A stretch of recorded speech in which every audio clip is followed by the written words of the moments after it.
नमस्कार, आप live series देख रहे हैं। मैं हूं आपके साथ मिस्टर नमी। देखिए, एक तरफ दिल्ली में आज बिहार के प्रचंड जीत के बाद एनडीए की तरफ से जेपी नड्डा आज दिल्ली में धन्यवाद डिनर का आयोजन किए हैं।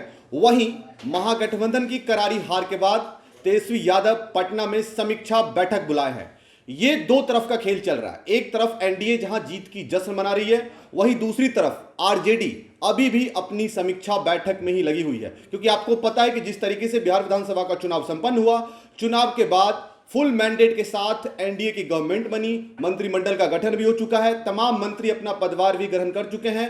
कल मंत्रिमंडल की पहली बैठक भी संपन्न हो चुकी है, यानी कि पहली कैबिनेट की बैठक संपन्न हो चुकी है। ऐसे में आज तेजस्वी यादव मगध प्रमंडल के तमाम नेताओं को अपने पटना में बुलाए हैं और पटना में एक समीक्षा बैठक की जानी है। तमाम जो भी जनप्रतिनिधि चुनाव लड़े थे, जो प्रत्याशी थे, और चुनाव में जहां पर जितने नेताओं की, जितने कार्यकर्ताओं की अहम भूमिका थी, उन सभी को पटना बुलाया गया है। ये मगध प्रमंडल के तमाम लोग वहां पटना पहुंचेंगे और पटना पहुंचकर तेजस्वी यादव की उस समीक्षा बैठक में शामिल होंगे, जिसमें इस बात पर मंथन होगा कि तेजस्वी यादव, आरजेडी इतनी बड़ी पार्टी जो 2020 के चुनाव में अच्छी परफॉर्मेंस की थी, लेकिन वहीं 2025 का जब विधानसभा चुनाव हुआ तो महागठबंधन के साथ साथ आरजेडी भी बैकफुट पर आ गई।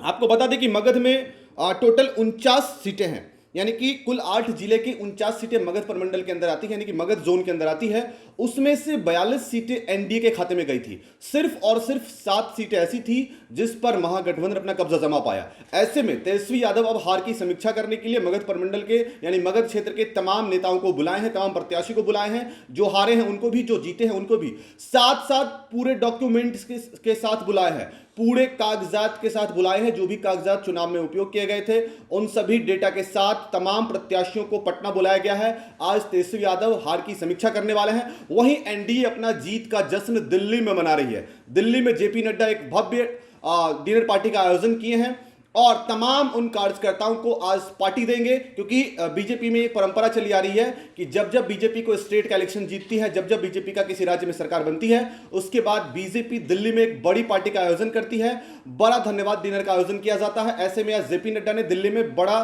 थैंक्स डिनर का आयोजन किया है। दिल्ली में तमाम बीजेपी के वो कार्यकर्ता पहुंचेंगे जो चुनाव में पार्टिसिपेट किए थे, चुनाव में एनडीए को जिताने में कहीं ना कहीं उनकी अहम भूमिका रही थी, वो सब आज दिल्ली पहुंचेंगे और दिल्ली पहुंचकर जेपी नड्डा के साथ उस जश्न के माहौल का आनंद लेंगे और डिनर पार्टी करेंगे। साथ साथ गृह मंत्री अमित शाह भी वहां मौजूद रहेंगे। ऐसे में एक तरफ पटना में जहां तेजस्वी यादव हार की समीक्षा कर रहे हैं, वहीं बीजेपी दिल्ली में जीत का जश्न मना रही है। ये दो तरफ की चीजें मैं आपको दिखाने की कोशिश कर रहा हूं, आपको बताने की कोशिश कर रहा हूं, क्योंकि जिस तरीके से चुनाव में तेजस्वी यादव की हार हुई है, हार के बाद तमाम समीक्षा चल रही है, तमाम बातों पर चर्चा होनी है, वहीं दिल्ली में अब एनडीए जीत के जश्न के माहौल में डूबी हुई है। हमारी ऐसी तमाम खबरों के लिए देखते रहिए। आपका बहुत धन्यवाद इस वीडियो को देखने के लिए।